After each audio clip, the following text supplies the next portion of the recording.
ये सहर्ष जी बैठे हैं। अभी थोड़ी देर पहले हमारी इनसे बात चल रही थी तो 10 जो उंगलियां हैं इसमें अंगूठियां पहनकर बैठे थे कौशल जी। मैंने इनसे पूछा कि क्या बात है 10 उंगलियों में अंगूठियां क्यों? बोले ऐसा है सुनीता जी, जब मेरी सगाई हुई थी तो पंडित जी ने एक अंगुली में अंगूठी पहनवाई थी मंत्रों के साथ, वो सगाई की अंगूठी थी। उसके बाद जब विवाह संपन्न हुआ उसके बाद राहु केतु शनि मंगल तो ये सारी अंगूठियां उसकी है। अभी उन्होंने वो अंगूठियां उतार दी है क्योंकि नया साल है तो कहीं ना कहीं वहां पर ग्रह दोष ना हो, सिर्फ हंसी हो खुशी हो। तो स्वागत वंदन कीजिए, सहर्ष जी हमारे बीच मौजूद है नरसिंहपुर से। एक कविता मेरे देश में और चर्चित हुई। स्वागत। लोग बस से यात्रा करते हैं, ट्रेन से यात्रा करते हैं, हवाई जहाज से यात्रा करते हैं, हमें इन सब चीजों की जरूरत नहीं पड़ती। किसकी जरूरत पड़ती है? कविता में आनंद ले और मेरे शरीर को। स्वागत स्वागत सहर्ष जी। शादी करने की ठान लड़की देखने के दौरान हमने पूछा आपका क्या नाम है? तो लड़की बोली नाम बाद में बताऊंगी, पहले ये बताओ तुम्हारा वजन कितने मिलीग्राम?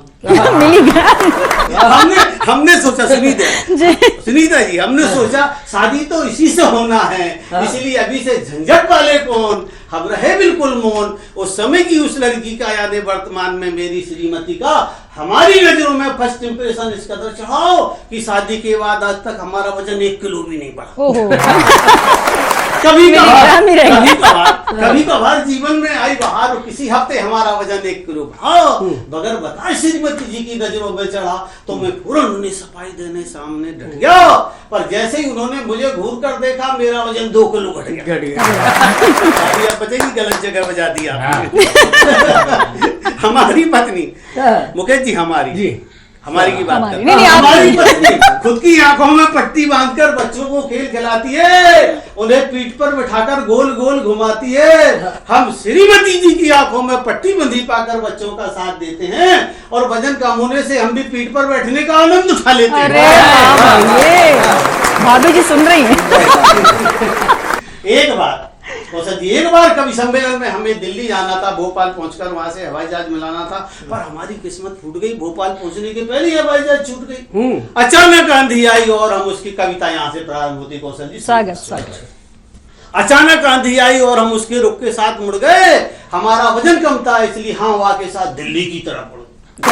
आसमान में चला सिलसिला, सबसे पहले हमें उल्लू मिला। रंगीला आसमान में चला सिलसिला, सबसे पहले हमें उल्लू मिला। हम का ढूंढ मरो उल्लू, हम ले आए भर पानी चुल्लू। उल्लू अकड़कर बोला क्या बकता है? हमने कहा हाँ, अब तू यह मत समझ कि आसमान में केवल एक ही उल्लू उड़ सकता है। अरे वाह भाई वाह वाह, बहुत बढ़िया।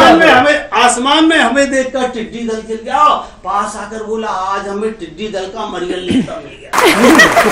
आसमान में हमें देखकर नारद जी बोले तू हाथ से कभी शंकर शहर से मेरी पहचान में आ गया, तुझे चैन नहीं पड़ी, सुरताओं को ढूंढते ढूंढते आसमान में आ गया। आसमान में हम आत्मीय अनुभूति के साथ आगे बढ़े, अचानक परियों की खुशनुमा महफिल से टकरा पड़े।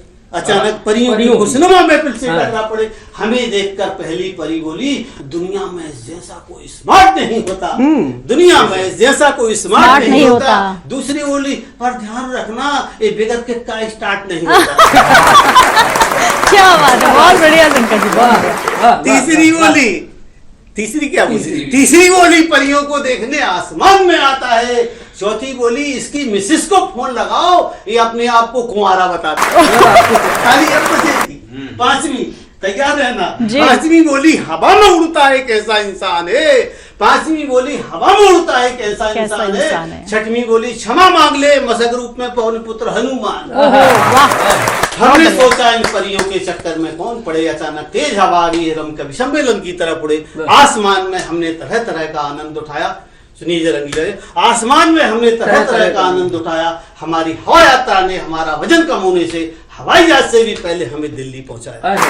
हमने दिल्ली पहुंचकर कविता इसके लिए लिखी, हमने दिल्ली पहुंचकर कवि सम्मेलन में पढ़ा। सुनीता आपको समर्पित करता हूँ। हमने दिल्ली पहुंचकर कवि सम्मेलन में पढ़ा। साधना के शिखर पर चढ़े, लक्ष्य की ओर अनवरत बढ़े, इसके लिए हमेशा खुला मुहूर्त है और आज देश के लिए वजन नहीं वजनदारी की जरूरत है।